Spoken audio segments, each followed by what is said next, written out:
आह्वान ओडिशार प्रथम एवं एकमात्र मासिक ओडिया साहित्य ई पत्रिका। आम पॉडकास्ट सुनी परिबे ए 30 सेकेंड रो विज्ञापन परे।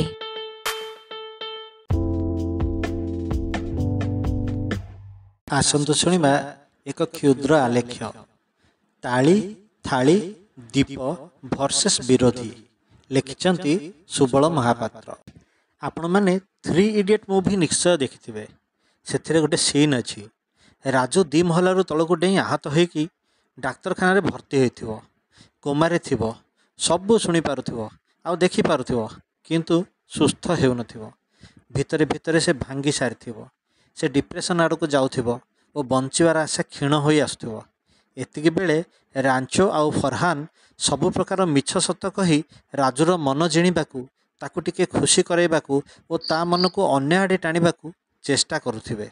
आउ शेषरे रांचो इया कहिबो जे, राजू तुझे पता है कम्मू की शादी फिक्स हो गया है और पता है दुल्हा कौन है? अपना ये फरहान। हाँ, ये करेगा तेरी बहन से शादी, वो भी बिना दहेज में। आउ आस्ते आस्ते राजू कोमारू बाहर को आसिबो। आसिला परे कहिबो, साले मुझे पता था कि तुम सब झूठ बोल रहे थे, पर थैंक्स। एबे कहि परिबे या पछर कारण कौन? काहेकि राजू ठीक हो गला? काहेकि से डिप्रेशन रू बाहर को आसिला? काहेकि पुणी ताकू बंचिबा को इच्छा हला? आ काहेकि तुरंत रिकवर करी संपूर्ण सुस्थ हला? गोटिए कारण हला मानसिक अवस्था। से पर्यंत से चिंतारे थिला। पाठ, भौणीर विवाह, यौतुक, घरर अवस्था, भेंडी 12 रुपया किलो इत्यादि इत्यादि। किंतु से जेतेबेले ए मानसिक दुश्चिंतार मुक्त हैला ओ ताकू समस्ते भल पाउछंती बोली जानिला, से आस्ते आस्ते सुस्थ हेबाकू लागिला। ता नर्व सब काम करबाकू लागिले। रोग प्रतिषेधक शक्ति बढ़िला और से पुणी सुस्थ होई सुखी जीवन यापन कला। अच्छा, एते सबू कहिबार कारण कौन? आज मोदीजी सकाळ 9टारे कहले जे रविवार राति 9टारे आमे दीप किंबा कैंडल जालिबा किंबा टॉर्च और मोबाइल रू लाइट पकेबा। आगुरी भी थरे सेमिति घंट घंटा थाली और ताली बजेबाकू कहिथिले। या परे किछि मोदी और विरोधी बीजेपी विरोधी गोष्ठी ता पछरे लागिगले। कारण कौन? कले कौन हबो? खाइबाकू नाही, भेंटिलेटर नाही, डाक्तरखाना नाही, डाक्टर नाहांती, ए बेले ए सब कौन? सेमानंकु मो उत्तर, जदि ऊपर पारा पढ़ी किछि बुझी पारि नाहांती तेबे तळकू पढ़ंतु। प्रथमतः यह द्वारा मनीष मन रे एक सकारात्मक शक्ति तैयारी हेबो, जहाँ तार रोग प्रतिषेधक शक्ति बढ़ाइबारे साहाय्य करिबो। द्वितीय, मनीष एते दिन घरे रही विरक्त हो जाइथिला, यह द्वारा आगको कौन हेबो बोली ता मनरे उत्सुकता रहिबो। 3, घर लोकंक सह मिसी एकाठी छात उपरे मजा करिवे ओ आखपाख साई पड़िशा जहाँ विगत दिन में देखि नथिले बा सेमानंकु देखि खुशी हेबे। फिल गुड हार्मोन देह भितर क्षरण हेबो ओ सुस्थ रखिबारे साहाय्य करिबो। 4, जो माने कोरोना जोगु संपूर्ण भावे भयभीत सेमानंक मन भितर या सह लढ़िबाकू शक्ति आसिबो। मने रखंतु, बाहुबल अपेक्षा मनर बल बेसी शत्रु को हराइबा पाई। 5, भल पाइबा बढ़िबो, मानसिक भावे जने सुस्थ रही पारिबो। अच्छा, ताली थाली न बजैथिले डाक्तरखाना तैयारी हो जाइथांता कि? ना दीप न जालिले भेंटिलेटर आसीजिबो।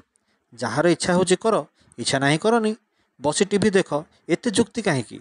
तुमको किए बाध्य करछि कि? सबु कथा को जुक्ति माध्यम रे बुझिबा भल कथा, किंतु कौनसी शत्रुता बा दलगत भाव जोगु भल कथा को विरोध करबा मूर्खामी निश्चय। एठारे मु कहि रखे, मु कौनसी दल को समर्थन करे नाही, किंतु भल कथा को सम्मान दिए। जदि कहीं असहिष्णु व्यक्ति ए लेखा उपरे खराब भाषा रे कमेंट दिए, मु ताको ग्रहण करबी नाही। जहाँ बुद्धदेवंक भाषा रे तुमे निज निज पाखरे रखिबो ओ तुम निजर सम्मान खराब हेबो। बुद्धदेवंक ए कहानी जदि जानि नाहांती तेबे शेष पारा देखंतु। तुमे कि प्रकार व्यक्ति समस्ते तुम भाषारू जानिबे। तेणु जदि कहार जुक्ति करिवार अछि करि पारंती, किंतु खराब भाषा प्रयोग न करिबाको अनुरोध। बुद्धदेवंक कहानी वर्तमान मु आपनको कहूची। थरे जने लोक आसी बुद्धदेवंक जोरदार गाली कला, किंतु बुद्धदेव नीरव निश्चल होई बसथांती। से गला परे शिष्य जने पचारिले, अच्छा गुरुदेव, से आपनको एते गाली कला, किंतु आपण ताको किछि कहले नाही? बुद्धदेव कहिले, आमे भिक्षा मागिबाकू जाउछे।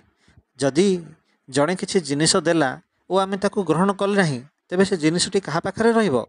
शिष्य कहला, निश्चय भाव से लोकटा पाखरे ही रहिबो। बुद्धदेव कहिले, ए सब गाली मु ग्रहण करि नाही। तेणु शिष्य एबे सबू बुझी पारले और गुरुंक पाद धूली नेले। धन्यवाद।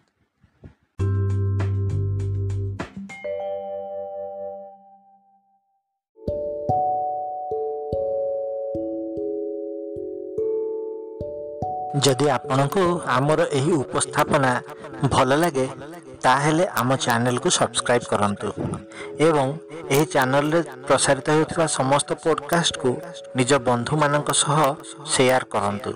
ଧନ୍ୟବାଦ।